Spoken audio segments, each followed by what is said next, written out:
안녕하세요. 절대값TV의 명품 PD 한 PD입니다.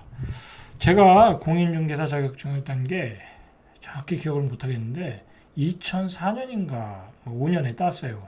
그런데 제가 2000년도 초반에 천안에 있을 때 2000년 2000 한 2년 정도 그때인 것 같아요. 뭐 천안 아산 신도시 지정하고 막 그럴 때니까 그럴 때 이제 투기 바람이 불었죠. 천안 아산에 투기 바람이 부는 거야. 신도시 지정은 되니까.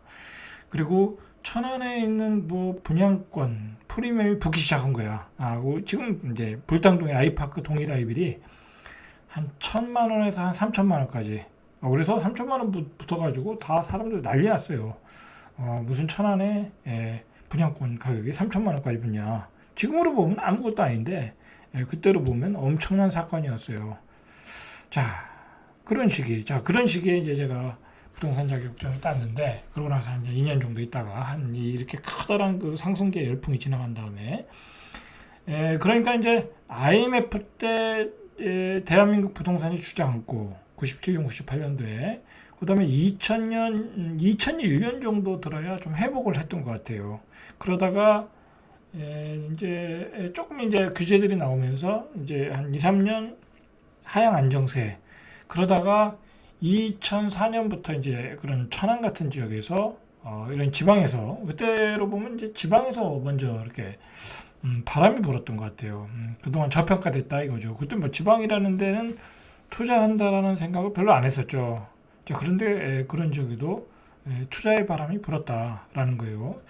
자, 그때 제가 이 이야기를 꺼낸 것은 뭐냐면 제가 2005년도인가 자격증을 4년 5년도인가 자격증을 딸 때 우리 공인중개사 공부하는 사람들이 다 뭐라고 그랬냐면 이제 부동산은 끝났다. 다 그렇게 얘기했어요. 이건 뭐 이렇게 올랐는데 더 올라가겠냐? 다 그랬어요. 그런 생각이 있었어요. 아주 그런 생각이 압도적이었어요. 자, 그런데 그 이후에 부동산이 폭등을 했죠. 그죠? 2006년도 들어서면서 서울과 강남의 부동산이 폭등을 했죠. 그죠? 2006년, 2007년, 2008년 초까지, 그죠? 금융위기 전까지 폭등을 했어요. 너무 많이 올랐다. 너무 많이 올랐다. 그죠? 그랬어요. 2008년도에 그때 도곡 레슬이 12억에 분양을 했어. 정확히 기억 못 하겠는데 그래가지고 와 너무 비싸다. 너무 비싸다. 뭐 한 6억, 7억도 비싼 건데 12억에 분양을 했어요. 그냥 그때 최고가에 분양을 한 거야. 그러니까 뭐 별로 인기는 없었죠. 그죠? 뭐 그때 그러고 나서 아쿠르 리버파크도 분양하고 그래서 미분양 났던 거 아니에요? 반포도 그랬던 거고. 다 그런 후유증으로 미분양이 났던 거야. 그 당시에 너무 많이 올랐기 때문에 이제 뭐 강남이 이제 또 올라갈 수 있을까? 그런 상상을 했죠. 자, 그런데 뭐 우리 경제가 계속 성장을 하니까 그리고 우리 월급 봉투가 두꺼워졌잖아요. 그죠? 뭐 대기업 다니면 둘이 벌면 뭐 2억은 뭐 버는 사람은 뭐 1억씩 받으면 2억 버는 사람은 뭐 수도 없이 나왔으니까. 자, 그러면서 어쨌든 강남의 부동산이 그 12억 갔던 게 얼마 갔어요? 한 30억 갔죠? 그죠? 30억 갔죠? 35억? 뭐 그렇게 갔죠? 뭐 도곡 레스 같은 경우에도 한 30억은 갔을 거야 아마. 자, 그렇게 해서 가격이 폭등을 했단 말이에요. 30억을 갔는데. 자, 그러면 이제 우리가 뭐라고 그래? 지금 뭐 말 그대로 뭐 거품이다, 뭐다, 뭐 그런 얘기를 많이 하잖아요. 자, 그러면 여기서 이제 우리가 또 고민을 해야 되는 거야. 2002년도에도 다 왔다고 했는데 폭등을 했고, 2006년도에 와도 다 왔다고 했는데 폭등을 했고, 그죠? 폭등을 했고, 그때는 2002년 지방, 2006년도에는 서울 수도권, 그죠? 그렇게 폭등을 했죠. 자, 그 다음에 분명히 다 왔다고 했는데 13년 이후로 이제 그때부터 반등을 해가지고 2016년, 뭐 19년, 21년까지 이렇게 폭등을 했는데 뭐 우린 또 뭐라 그래요? 이건 뭐 다 온 거 아니냐? 이거 완전 거품이다. 잃어버린 10년, 30년이다. 자, 그런 얘기를 하죠. 그런 얘기를 하죠. 그런데 개인적으로 생각할 때는 2006년도와 지금의 거품은 비교가 안 되는 것 같아요. 그때도 어마어마했는데 지금은 이게 왜 이런 현상이 나올까? 이런 비정상적인 시장이 나올까? 고민을 해야 되겠죠. 그죠? 그러니까 제가 내린 결론이 뭐냐면, 결론은 뭐냐면, 이 영끌하기 전까지 2021년도까지는 이제 영끌 젊은 세대 30대들이 영끌을 해가지고 완전히 뭐 투기판도 컸고 그죠? 갭 투자하시는 분들의 그 투기판 그죠? 그 투기 세력들도 컸고 그리고 엄청난 유동성이 들어와서 집값을 한 2배 2.5배 올렸고 마지막에 영끌한 사람들이 또 한 번 더 올려줬고 자 그렇게 올렸고 그리고 마지막에 또 이 뭐랄까요 그 영끌 이후에 바로 끝에 나타났던 그 똘똘한 한 채, 그죠? 똘똘한 한 채로 다 또 몰려들었고, 자, 그 몰려드는 원인은 뭐냐? 결국은 똘똘한 한 채로 다 들어가고 강남 뭐 그리고 A급지 아파트 가격이 이렇게 폭등하는 원인이 뭘까? 제가 그거에 대해서 계속 고민을 하잖아요. 고민한 결과 뭐 이걸 거품이다 뭐다 얘기하기 전에 원인을 알아야 될 거 아니야. 왜 저렇게 거품이라고 개거품을 물면서 얘기를 하는데도 불구하고 저렇게 들어오냐. 자 그건 제가 어제 말한 어제 방송한 내용이 아닐까라고 생각을 해요. 그건 뭐냐. 대한민국 상위 1%는 말 그대로 이 우리나라 이 경제 발전과 더불어 막대한 부를 축적했어. 그죠? 그 막대한 부의 축적의 원인은 그 사람들의 사회에서의 어떤 위치도 있겠지만, 그럼 검사, 판사, 그 다음에 국회의원, 정치인, 그 다음에 고위직 공무원, 그 다음에 기업, 대기업 임원, 그죠? 그 다음에 전문직들, 그런 사람들이 이 막대한 그 어떤 경제적으로 막대한 부도 축적했고, 그걸 통해서 그걸 가지고 또 많은 투자를 했어. 그죠? 그 부동산 투자했다라는 거잖아. 제가 그걸 가지고 뭐라고 그러는 건 아니에요. 자, 그렇게 투자를 했는데, 그렇게 투자한 결과가 상위 1%가 대한민국의 토지의 31%를 가지고 있다라는 거야. 상위 10%가 71%를 가지고. 근데 이게 통계는 안 나오겠지만, 중요한 건 뭐냐면, 상위 1%, 10%가 70%까지, 30%에서 70%까지 가졌다는 토지는, 이게 토지의 질도 좋다라는 거야. 막말로 그 사람들이 어디 저기 전라도 경상도에 산꼭대기에 있는 산 밑에 있는 논 샀겠어요? 그죠? 쓰잘데기 없는 산들 샀겠어요? 그런 건 안 샀겠죠. 투자 가치가 있는, 개발 가치가 있는 땅과, 논과 밭을 샀을 거라고. 그러면서 그것들이 다 개발되면서 가치가 또 레벨업 되면서 돈을 벌고 그걸 가지고 또 부동산 투자를 한 거야. 그죠? 이 아파트, 주택에 투자를 한 거야. 그러면서 엄청난 부를 쌓아간 거야. 상위 1%가 토지의 31%를 가졌다는 것은 그건 주택에서도 똑같이 적용되는 거야. 고급 주택들은 쉽게 얘기해서 상위 1%가 고급 주택, 그죠? 우리가 말하는 고급 주택 있잖아요. 그런 고급 주택의 31%, 심지어는 70% 이상 가지고 있을 가능성이 높다라는 거야. 응? 그보다 더 하겠지, 아파트보다는. 땅보다는 더 하겠지. 그죠? 그러니까 어떻게 되겠어? 이게 양극화가 날 수밖에 없고, 그리고 그런 상위 1%의 생각들이 결국은 확신을 주고 있는 거야, 확신을. 강남에 있는 고급지 아파트를 사면 이건 절대로 떨어지지 않는다. 가격 방어가 된다. 그런 확신을 자기들끼리 공유를 하는 거야. 그리고 자기들끼리 확신을 가지면서 그게 똘똘 뭉치면서 가는 거야. 자, 그래서 제가 어제 내린 결론이 뭐냐면 이제는 이거는 국토 종합계획에 나온 얘기니까 제가 상상을 하는 얘기 아니잖아요. 그죠? 이렇게 되면 뭐냐면 이제 옛날에는 내가 벌어서 강남 아파트도 사고 내가 좋은 땅도 살 수 있었는데 이젠 그게 안 되잖아. 그죠? 안 되는 거야. 좋은 직장 취직하는 것도 넘사벽이고, 그죠? 그리고 강남에 진입하는 것은 불가능해졌어. 그죠? 이제 그나마 분양을 받으면 모를까. 분양받아도 20억, 이제 조금 있으면 30억이 넘을 거라고. 그거 어떻게 받아? 그죠? 못 받는 거야 이제. 그러니까 이제 강남은 이제 완벽하게 그 사람들의 어떤 집중적인 투자로 인해서 가격으로 벽을 친 거야. 가격으로 벽을 친 거야. 그렇게 됐다니까. 자, 그래서 이제는 앞으로 양극화가 더 벌어질 가능성이 높다. 자, 여러분 이 상황에서 우리가 어떻게 해야 되겠냐고. 그죠? 그럼 같이 돈을 벌든지, 그죠? 같이 돈을 벌든지 아니면 내 스스로가 내 자산의 수준에 맞게 안분 지족하면서 살든지 그 두 가지 방법밖에 없는 거예요. 그죠? 여러분들의 자신을 위해서는 그 선택을 해야 돼. 나는 그냥 평범하게 살다 갈랍니다. 그러면 그게 행복이야. 그거에 대해서 저는 뭐라고 하진 않아요. 그러나 나는 돈을 벌어야 되겠다. 나도 저 사회에 들어갔다 한다고 하면 남다른 노력이 필요한 시대야, 지금은. 여러분, 어차피 지금 여러분이 가진 재산으로 강남의 부동산 못 사잖아. 그렇다고 잠실에 있는 부동산 살 수 있어요? 살 수 있는 사람도 이제 못 들어가. 잠실도 들어가기 힘들어. 25억을 줘야 돼. 예? 그리고 그 20억을 팔아도 내가 강남의 그 A급의 아파트 40억 넘는 아파트 못 들어가.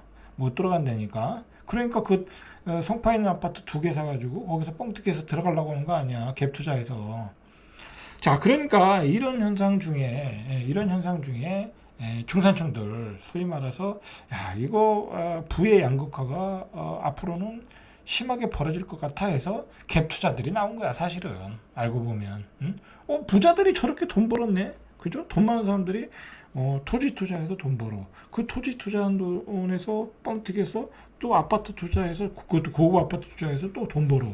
자, 그걸 보고 자란 30대, 40대, 50대 사람들이 갭 투자해서 같이 덩달아서 투자한 거야. 거기서 결실을 맺은 사람도 있지만 거기서 실패한 사람도 있겠지. 문제는 그 사람들이 너무 많아지다 보니까 그 사람들에 의한 투기 바람이 결국 부자들의 재산을 더 키워주게 만들어준 거야. 그래서 그 투기꾼들을 욕하는 거야. 투기꾼이라 욕하는 거야. 사실은 그 사람들을 욕할 수도 없어요. 그 사람들도 나름대로 이 사회에서 생존을 하려고 그랬던 거 아니야. 자, 문제는 뭐냐면 이 부의 양극화가 너무나 벌어졌다. 자, 저는 이게 이념적으로 얘기하는 거 아니야. 여러분이 생존할 수 있는 방법을 강구하라는 얘기야. 강구하라는 얘기. 그러니까 전에 그 이재명 그 대통령 전 대통령 전에 나왔을 때 대통령 후보가 그런 정책을 얘기했잖아요. 이 똑같은 얘기를 한 거야. 토지의 31%가 상위 1%가 점유했다. 그래서 그 놀고 있는 자기들이 농사도 짓지 않는데 그런 토지에 대해서 무슨 세금을 적용해서 그 세금을 걷어서 서민들을 왜 쓰겠다라고 한 거 아니야? 그래서 그 토지들이 다 예를 들어 시골에 사시는 사람들한테 돌아가게 하겠다. 그렇게 매매로 나오게끔 막 세금 때리면 내놓을 거 아니야. 자, 그럼 뭐냐고. 중요한 건 팔리지가 않는데. 그죠? 팔리지가 농사 지을 사람도 없고.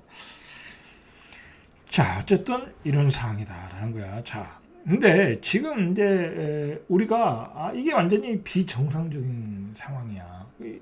말 그대로 거품이 낀 상태에서 고분양가에 나오는데 분양이 되고 있다. 그것도 경제가 엄청나게 안 좋은데 이게 어떻게 정상적인 상황이냐고. 자, 보세요. 우리나라 경제가 2분기에 0.6% 성장했대. 1분기는 0.3%. 그러니까 올해 한국은행의 연간 성장률 전망치가 1.4니까 0.9 보통 이제 한 1.4는 되겠죠. 1.4면은 이거는 마이너스 성장이나 마찬가지야. 왜냐하면 우리가 지금 금리가 4%잖아. 그럼 4% 성장을 해야지. 예? 물가가 4% 이상 오르고 있는데 연간 성장률이 1.4 소비를 안 하고 있다는 거잖아. 자, 이런 상태에서 고분양가에 집을 나오는데 집이 팔리고 있다. 자, 그건 뭐예요? 투기 바람이 불고 있는 거야. 투기 바람의 착시 효과. 돈 많은 사람들이 광명에 가서 13억에 받겠어요? 안 받아요. 안 받아. 오늘 상도동 클라베뉴인가? 그게 또 한 10몇 대 1 정도, 10대 1 정도. 84 9평 기준으로 다 분양이 됐다고 그래요. 한 13억 5천이니까 한 거의 14억 5천 정도 들어갔는데도 다 팔렸다.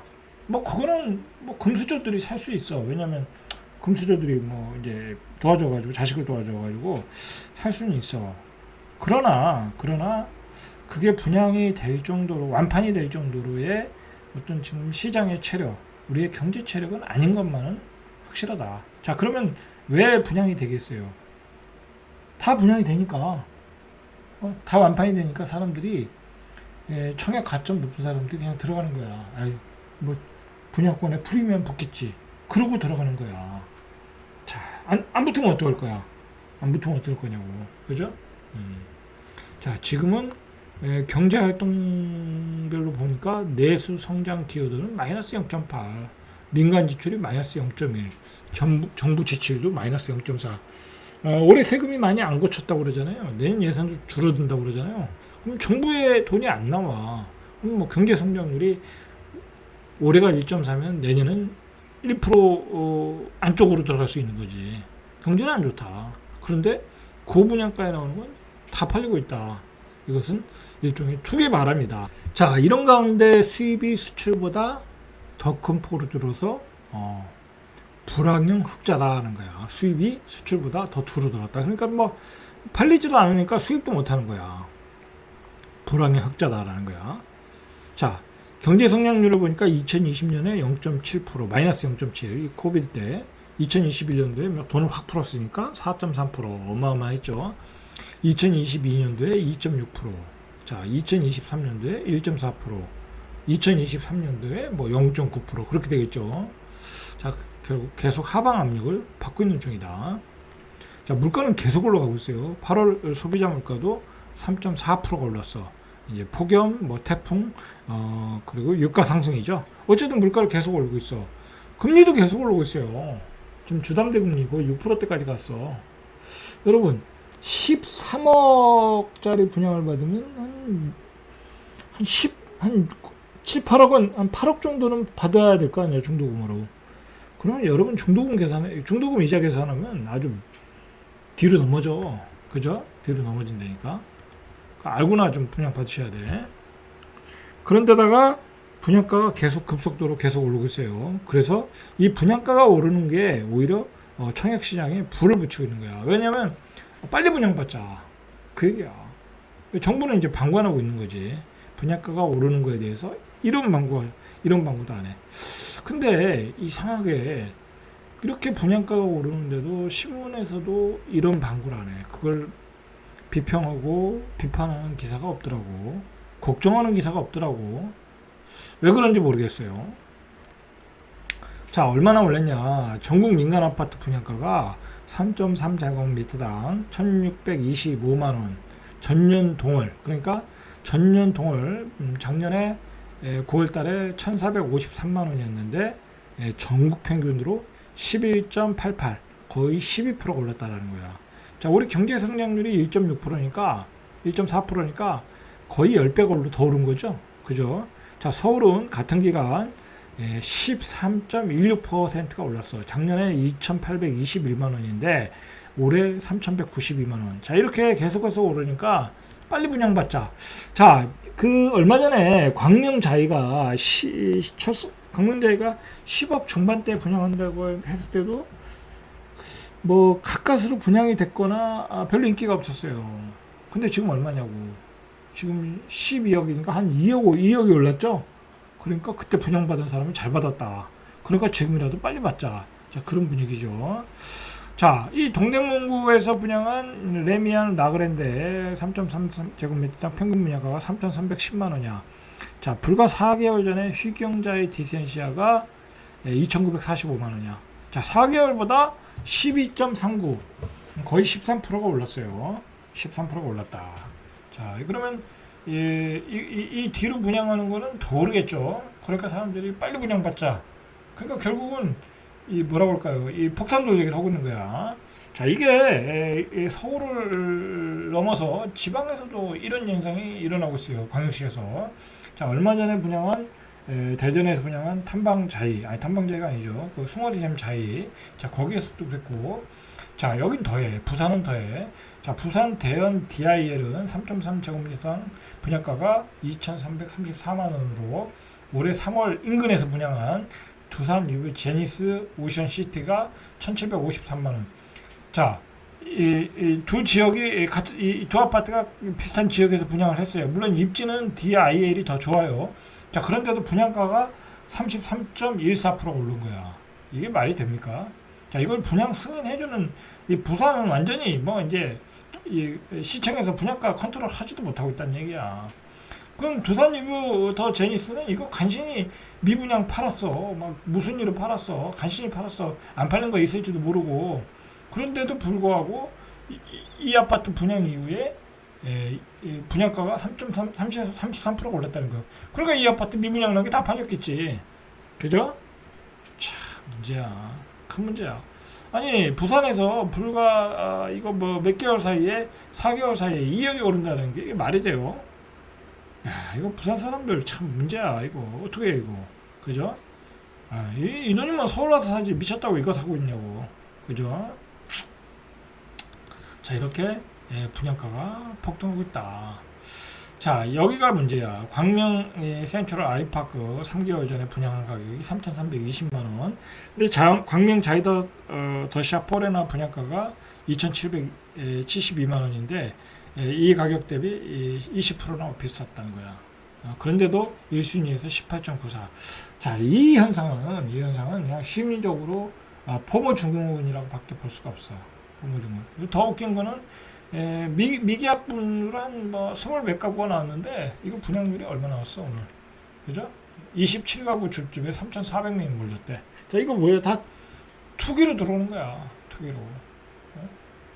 돈천 뭐 몇천이라도 먹을 수 있겠자고 들어오는 거야. 자, 투기판이 된 분양권 시장.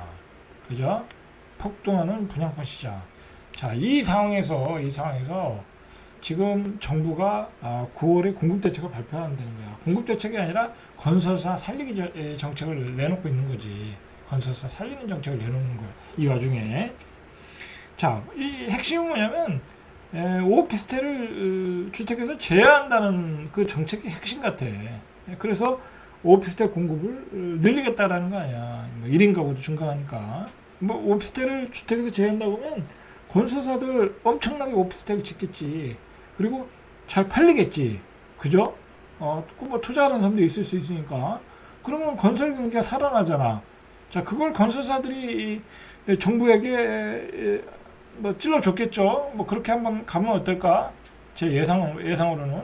그러니까 그걸 받아가지고 9월달에 부동산 대책을 마련했는데, 사실 9월달에 부동산 대책의 가장 중요한 핵심은 뭐냐면 공급 대책과 분양가 가격 안정이야. 근데 분양가 가격 안정은 논의 자체도 없고, 그죠? 논의 자체도 없고, 그리고 3기 신도시 뭐 공급 대책이야 뭐 다 알려진 얘기고, 똑같은 얘기 또 리바이벌 할 것이고 별 얘기 없을 것이고. 자, 그런 와중에 그 3기 신도시를 이제 기다리는 사람들이 있잖아요. 근데 이게 진도가 안 나가고 있다는 거야. 자, 공공주택지구로 지정한 상기 신도시 광명 시흥지구에 대해서 보상이 지연되자 광명시와 시흥시의 지자체가 정상 추진을 정부 요청하고 있다는 거야. 이게 뭔 일이야? 그러니까 진행이 안 되고 있다는 거야. 우리 그 중산층들은 이 광명 시흥 신도시만 나오기를 뼈빠지게 기다리고 있는데 빨리 나와야 그나마 분양가가 쌀 거 아니야. 근데 진행이 안 되고 있다라는 거야. 이거 LH 사건 때문에. 그죠? 그래서 오직하면 지자체에서 광명시흥 상기 신도시에 대한 신속한 토지 보상과 특단의 준피해 구제책을 마련해 달라는 거예요. 왜냐하면 이게 주민들은 이게 보상이 나올 줄 알고 다른 데다가 뭐 대토를 샀거나 아파트를 샀을 거 아니야. 근데 이자만 나가고 있는 거야. 미치고 환장할 노릇이지. 자, 이 문제는 9월 대책에서 별로 나올 게 없다. 이 건설사 살리는 정책만 나오고 분양가는 계속 폭등하고 있다. 자, 오늘은 여기까지. 이상 절대값TV의 명품 PD 한PD였습니다.